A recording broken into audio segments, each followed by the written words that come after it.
Ukraine യുദ്ധമുഖത്ത് വ്യോമനാവിക പ്രതിരോധ മേഖലകളെ പൂർണ്ണമായും നിശ്ചലമാക്കിക്കൊണ്ട് റഷ്യൻ സൈന്യത്തിന്റെ അതിശക്തമായ മിസൈൽ വേട്ടയാണ് ഇപ്പോൾ നടക്കുന്നത്. യുക്രൈന്റെ ഡ്രോൺ ഉൽപാദന കേന്ദ്രങ്ങളെയും കരിങ്കടൽ വഴിയുള്ള തന്ത്രപ്രധാനമായ സൈനിക വിതരണ ശൃംഖലകളെയും ലക്ഷ്യമിട്ട് മോസ്കോ നടത്തിയ ഈ വ്യോമാക്രമണം യുദ്ധത്തിന്റെ ഗതി മാറ്റാൻ പോന്നതാണെന്നാണ് വിലയിരുത്തപ്പെടുന്നത്. തലസ്ഥാനമായ കീവ് മുതൽ ഒഡേസ ഉൾപ്പെടെയുള്ള തീരദേശ നഗരങ്ങൾ വരെ നീളുന്ന യുക്രൈന്റെ യുദ്ധ സംവിധാനങ്ങളെയാണ് റഷ്യൻ മിസൈലുകൾ തകർത്തു കളഞ്ഞത്. ഈ വൻ സ്ഫോടന പരമ്പരകൾ യുക്രൈനെ തിരിച്ചടിക്കാനുള്ള ശേഷിക്ക് വലിയ ആഘാതമാണ് ഉണ്ടാക്കുന്നത്. ഇത്തവണ റഷ്യ പ്രധാനമായും ലക്ഷ്യം വെച്ചത് യുക്രൈന് ആകാശ യുദ്ധത്തിൽ വലിയ പിന്തുണ നൽകിയിരുന്ന ഡ്രോൺ നിർമ്മാണ ഫാക്ടറികളെയാണ്. കീവ് കേന്ദ്രീകരിച്ച് പ്രവർത്തിക്കുന്ന പ്രമുഖ ഡ്രോൺ നിർമ്മാണ കമ്പനിയായ എയറോഡ്രോൺ, സാൻപ്ലിറ്റ് പ്ലാന്റ് എന്നിവയ്ക്ക് നേരെയാണ് കൃത്യമായ ലക്ഷ്യത്തോടെയുള്ള റഷ്യൻ മിസൈലുകൾ പതിച്ചത്. റഷ്യൻ അതിർത്തിക്കുള്ളിലേക്ക് വരെ കടന്നു കയറി ആക്രമണം നടത്താൻ യുക്രൈൻ ഉപയോഗിച്ചിരുന്ന അത്യാധുനിക ഡ്രോണുകൾ നിർമ്മിച്ചിരുന്നത് ഈ കേന്ദ്രങ്ങളിലായിരുന്നു. ഡ്രോൺ കേന്ദ്രങ്ങൾക്ക് പുറമെ പാശ്ചാത്യ രാജ്യങ്ങളിൽ നിന്ന് യുക്രൈനിലേക്ക് ആയുധങ്ങളും മറ്റ് സൈനിക സഹായങ്ങളും എത്തിക്കുന്ന കരിങ്കടൽ ലോജിസ്റ്റിക് ഹബ്ബുകളെയും റഷ്യൻ സൈന്യം അപ്പാടെ തകർത്തു തരിപ്പണമാക്കി. ചോർണമോസ്ക്, ഇസ്മായിൽ എന്നീ തന്ത്രപ്രധാന തുറമുഖ നഗരങ്ങളിലെ സൈനിക താവളങ്ങൾക്ക് നേരെയാണ് റഷ്യൻ ക്രൂസ് മിസൈലുകളും ഡ്രോണുകളും കൂട്ടത്തോടെ പതിച്ചത്. ഈ തുറമുഖങ്ങളിലെ ഇന്ധന ഡിപ്പോകളും ആയുധ സംഭരണശാലകളും സൈനിക വിതരണത്തിനായുള്ള അടിസ്ഥാന സൗകര്യങ്ങളും ആക്രമണത്തിൽ പൂർണ്ണമായും തകർന്നതായി മോസ്കോ അവകാശപ്പെടുന്നു. റഷ്യയുടെ ഈ പുതിയ നീക്കം യുക്രൈന്റെ സൈനിക വിന്യാസത്തിന് വലിയൊരു തിരിച്ചടിയാണ്.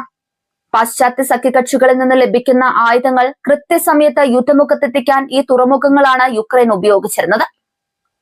എന്നാൽ പ്രധാന വിതരണ കേന്ദ്രങ്ങളെല്ലാം ഒരേ സമയം തകർന്നതോടെ വരും ദിവസങ്ങളിൽ മുൻനിരയിൽ പോരാടുന്ന യുക്രൈൻ സൈനികർക്ക് ആയുധങ്ങളും ഇന്ധനവും എത്തിക്കുന്നത് കടുത്ത പ്രതിസന്ധിയിലാകും. ഈ ആക്രമണം കേവലം നാശനഷ്ടങ്ങൾ വരുത്തുക എന്നതിനപ്പുറം യുക്രൈന്റെ സൈനിക തന്ത്രങ്ങളെ പൂർണ്ണമായും പൊളിച്ചെഴുതാൻ റഷ്യയെ സഹായിക്കാം. യുക്രൈന്റെ ഭാഗത്തു നിന്നുണ്ടാകുന്ന ഡ്രോൺ ആക്രമണങ്ങൾ കുറയ്ക്കുക എന്നതായിരുന്നു വ്ളാഡിമിർ പുടിന്റെ പ്രധാന ലക്ഷ്യം.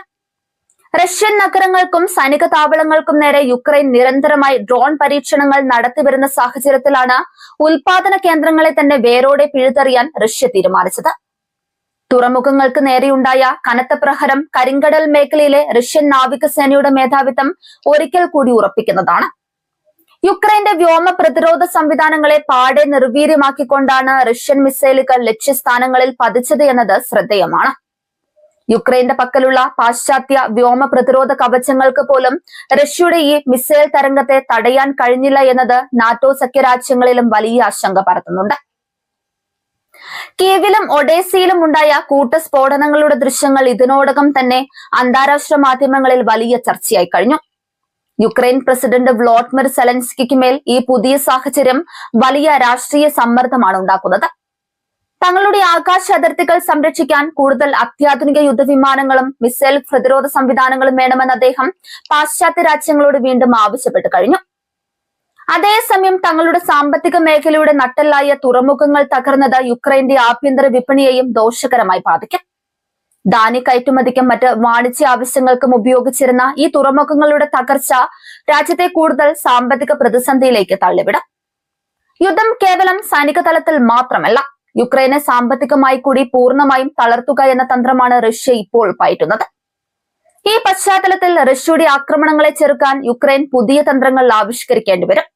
ഡ്രോൺ നിർമ്മാണം ഭൂഗർഭ കേന്ദ്രങ്ങളിലേക്കോ മറ്റ് സുരക്ഷിത താവളങ്ങളിലേക്കോ മാറ്റാൻ അവർ നിർബന്ധിതരാകും. എന്നാൽ ഇതിനായി വലിയൊരു സമയവും സാങ്കേതിക സഹായവും ആവശ്യമാണ്. ലോജിസ്റ്റിക്സ് ഹബ്ബുകൾ തകർന്നതോടെ നാറ്റോ രാജ്യങ്ങളിൽ നിന്നുള്ള ആയുധ വിതരണം താൽക്കാലികമായി നിർത്തിവെക്കേണ്ടി വരുമെന്നാണ് ചില പ്രതിരോധ വിദഗ്ധർ ചൂണ്ടിക്കാണിക്കുന്നത്. സുരക്ഷിതമായി മറ്റു പാതകൾ കണ്ടെത്തുന്നതുവരെ യുക്രൈനുള്ള ആയുധ വരവ് കുറയും. ഇത് യുദ്ധഭൂമിയിൽ റഷ്യൻ സൈന്യത്തിന് കൂടുതൽ മുന്നേറ്റം നടത്താൻ അനുകൂലമായ സാഹചര്യം ഒരുക്കിക്കൊടുക്കും. റഷ്യയുടെ ഭാഗത്തു നിന്നുണ്ടായ ഈ അതിശക്തമായ സൈനിക നീക്കം യുദ്ധത്തിന്റെ അന്തിമ ഫലത്തെ സ്വാധീനിക്കാൻ പോന്ന ഒന്നാണ്.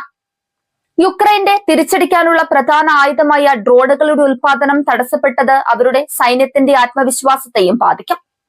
യുദ്ധമുഖത്ത് സാങ്കേതിക മികവോടെ മുന്നേറിയിരുന്ന യുക്രൈൻ ഇതൊരു കനത്ത പ്രഹരമാണ്. വരും ആഴ്ചകളിൽ കരിങ്കടൽ മേഖലയിലും കീവിലും കൂടുതൽ കടുത്ത ഏറ്റുമുട്ടലുകൾ ഉണ്ടാകാനാണ് സാധ്യത.